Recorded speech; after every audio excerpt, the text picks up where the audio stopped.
Minha gente, olha, eu estava vindo para cá e eu estava pensando uma coisa muito interessante sobre o cristianismo, sobre a vida cristã em geral, por exemplo. E aí eu cheguei à conclusão que desde as primeiras civilizações já era assim, ou seja, existia aquelas pessoas que não queriam ser inimigo do Senhor, Deus, do Criador, mas também não queria andar muito próximo do Senhor. Talvez por vários motivos, né? Por comprometimento, que não queria se comprometer tanto, com medo. Então, principalmente com o passar dos tempos, hoje nós vivemos num mundo cristão. Eu falo sempre do mundo cristão porque é o mundo que eu vivo, né? Há 40 anos eu estou vivendo essa fé cristã. Então a gente pode fazer esse diferencial que, inclusive, na época do apóstolo Paulo, foi feito um diagnóstico e ele percebeu que existia então esses três tipos de pessoas, né? Ou seja, tinha aquela pessoa natural, que eu não conhecia nada de Deus e nem queria conhecer. Ele simplesmente, ele percebeu que Deus é bom, que Deus deu o direito para ele de viver e que dá para sobreviver aqui com todo aqui. Então ele não quer nada de conhecer nada a respeito de Deus. Isso aí é o natural que não conhece nada de Deus. Ele para essa pessoa, sabe, as coisas de Deus parece loucura para ele, né? Ele não compreende as coisas de Deus. E aí a gente já sabe, infelizmente a gente tem que dizer essa verdade, ou felizmente, né, que o final dessa pessoa natural que não conheceu Deus ou não procurou conhecer o Senhor Deus mais de perto, o final dele, infelizmente, não vai ser um final de vida eterna, mas de condenação eterna. Isso não sou eu que digo, é a própria palavra de Deus que fala.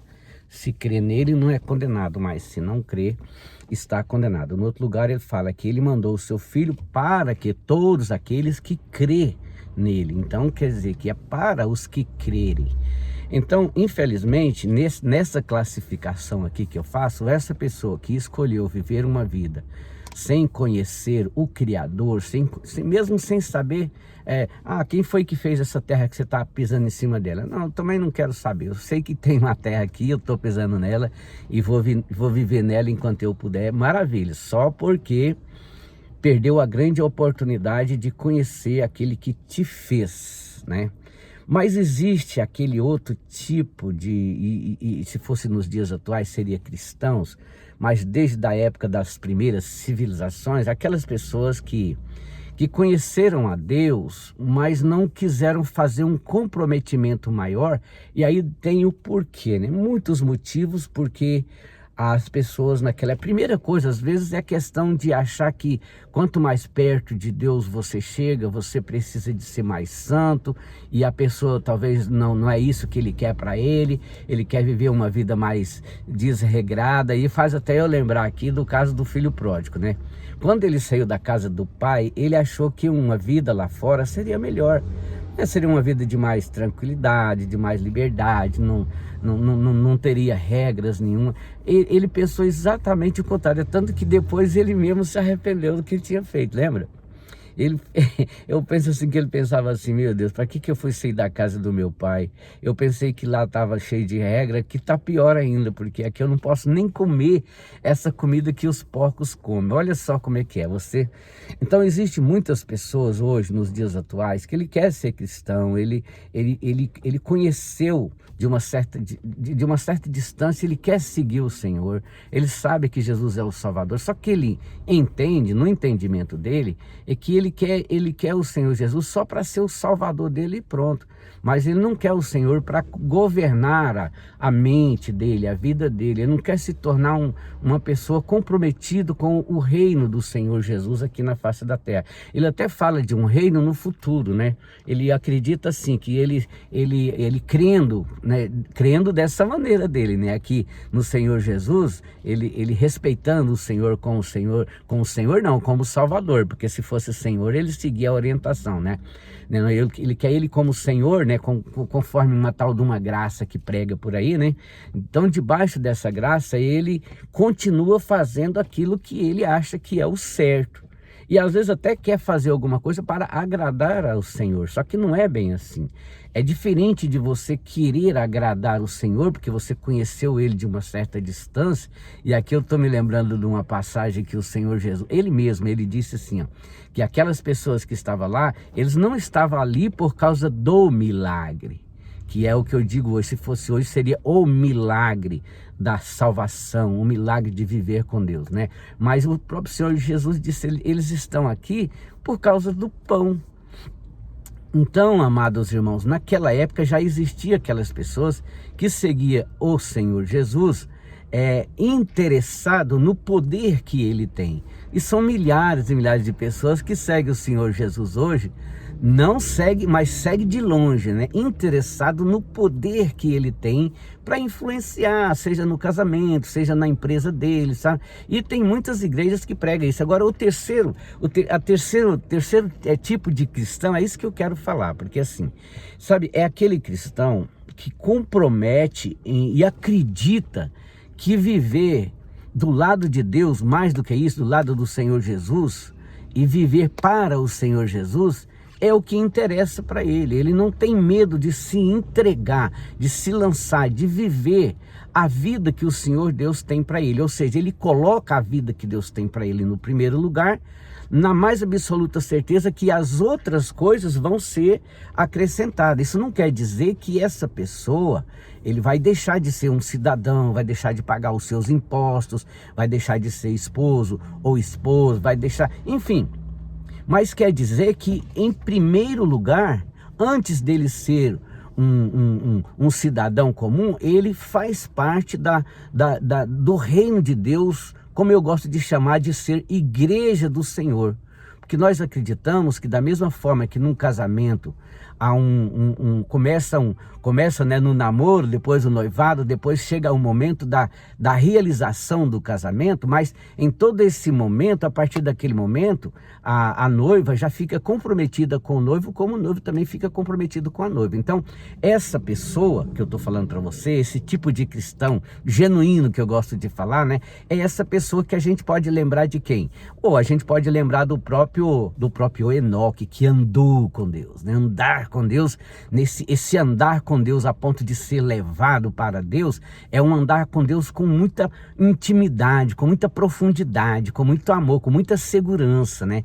A gente podia lembrar de quem mais? De Noé, que andou com Deus também, construiu aquela arca com a mais absoluta certeza que ele sabia o que ele estava fazendo. A gente podia falar o que mais? De Abraão, que deixou sua terra, deixou a casa do seu pai, deixou a sua parentela para seguir uma fé tão forte, tão viva, que ele sabia quem que ele estava seguindo. A gente podia lembrar aqui também do próprio Moisés, que deixou a glória que ele tinha lá no Egito para poder caminhar com o povo de Deus, cumprindo uma missão que o próprio Deus falou com ele. Então, minha gente, a gente começa a ver desde não só homens, mas mulheres também que escolheram viver essa fé.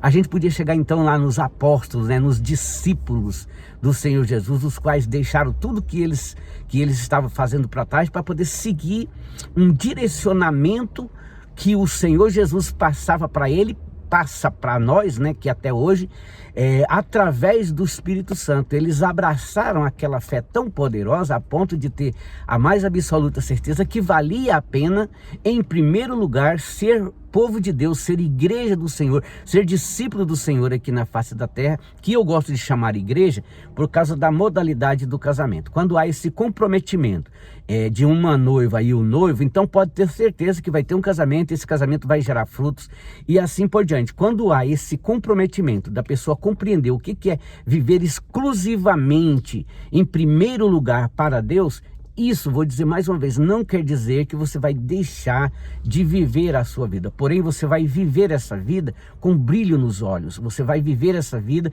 sabendo que a direção que você está indo nela não é sua e não é de ninguém aqui na terra. Ela é uma direção sobrenatural da parte de Deus. O Espírito Santo te orienta todos os dias o que você deve levantar e fazer. Lembra do apóstolo Paulo? Ele dizia assim, eu queria ir, mas o Espírito Santo não permitiu eu ir.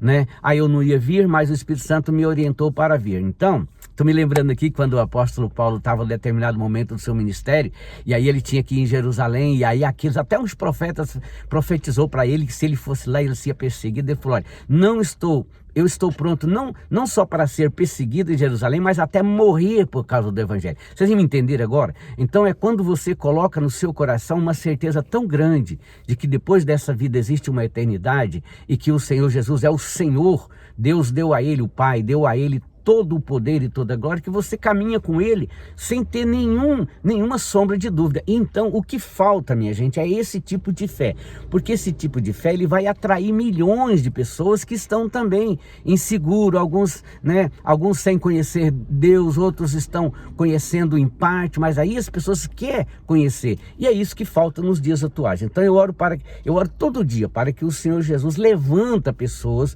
com essa segurança de fé, que eu gosto de chamar de igreja, porque o Senhor Jesus disse assim, ó: a minha igreja e as portas do inferno não prevalecem contra a minha igreja. Então, ele não disse que as portas do inferno não prevaleceria contra aqueles que seguiam a ele de longe, só de ouvir falar, e nem contra aqueles que nem o conhecem, nem quer o conhecer, mas ele disse para aquele que ele chamou de minha igreja, e para esse ele disse as portas do inferno. E aí precisa de compreender o que realmente é as portas do inferno para poder entender isso aí. E é tudo que a gente vê nessa terra que não é bom, que não agrada ao Senhor, tudo que é destrutivo, tudo que rouba, que mata, que destrói, são as portas do inferno. E é muito maravilhoso saber que o verdadeiro servo do Senhor, ele não busca proteção para si, ele busca o Senhor que o protege. Ele está sempre ao lado do Senhor